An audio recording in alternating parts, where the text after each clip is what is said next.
Bobby Wagner visited with the Ravens this week. Apparently, they gave him a competitive offer. I don't know what that means. We're not going to know what that means until he signs somewhere. But I don't like that it wasn't competitive enough that he felt comfortable enough walking out of Baltimore with a deal in his hand.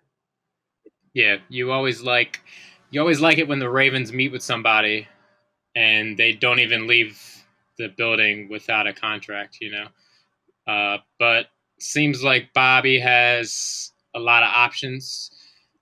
He met with the Rams a couple days before he came to us.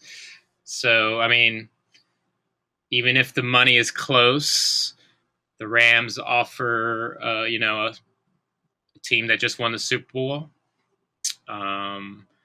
They offer West Coast lifestyle. He's coming from Seattle, so he might want to stay on the West Coast. It's California, beautiful weather, new stadium, just won a Super Bowl.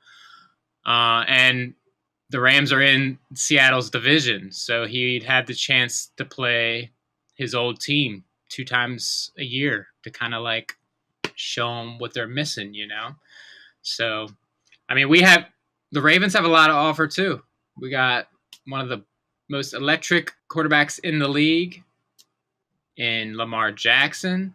We got a high-powered defense, big names all across the board. And we have crab cakes, That's the most important part. That's the most important part. Do you think they do that with they have to do that with every single person. It's got to be like a shtick now where like if they're coming to visit, they're like, okay, we're going to go out to the shore and we're going to pick up crabs, or we're going to order them from this place in Baltimore. It's like, that has to be like the number one thing that they do to recruit, right? I'm sure Jimmy's Seafood always has their truck outside the castle, and they are, catering the meeting, crab cakes, crab dip, the crab dip fries, You gotta do your recruiting, man. We have an awesome defense that was, just dismantled by injuries last year. And we have all those guys coming back. We signed a new young up-and-coming safety. We got one of the youngest up-and-coming middle linebackers in Patrick Queen. And I think Bobby Wagner would fit perfectly in this defense and bring that mature leadership. It would be a huge signing for us, and I really hope it works out. I'll be stoked for sure. Yeah, it's a name that's been thrown around since pretty much the Russell Wilson trade, right? Like once that signaled that Seattle was going into a rebuild, it seemed like you saw a lot of these teams at least sniffing around. I mean, even DK Metcalf was a name that was sort of thrown around out there, and it's a name that I picked. I was like, if we're going to go get somebody from the Seahawks, that's the guy we should grab, right? Like, It doesn't really make sense for the Ravens to pick him up, I don't think, at this point. And I think maybe other teams would give him a more competitive offer. But Bobby Wagner is a future Hall of Famer. That guy was a very important piece to that defense up there in Seattle. We talked in the last pod how no one really pays attention to what goes on in the Pacific Northwest, but there was something special up there in the 2010s. So the Legion of Boom, all of that. You're just bringing a guy who has that kind of leadership. He was a leader in Seattle. I mean, everybody loved him. They just couldn't agree on a deal. And when it looked like the Seahawks were imploding from the inside, it was just like, all right, I need to get the fuck out of here. I want to go to a contender, and he's good enough to do so. The LA, I guess, destination for him is probably all the reasons that you said I agree with, right? They have a team that's ready to contend now. If Von Miller did it, and if Von Miller can do it, Bobby Wagner can do it. He's an amazing linebacker. He's a guy that we should definitely bring into the fold with the Ravens. But you're right. I don't know if it's not a good sign that he didn't walk out without a deal. I don't think your hopes should die or anything like that. I think we've got to be one of the top 3 teams in contention to get him, and I'd rather have him than not. But I'm also not getting my hopes up either. You know what I mean?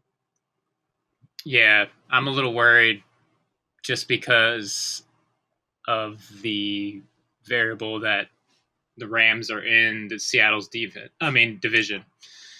and he'll have the chance to play them twice a year. I think there's a lot to those storylines, like players that feel like they got, you know, I don't know if you heard, but the reports were that Bobby Wagner heard he got cut from social media. The Seattle Seahawks didn't even call him. You know, I wonder if that's a product of Pete Carroll being 70 plus years old.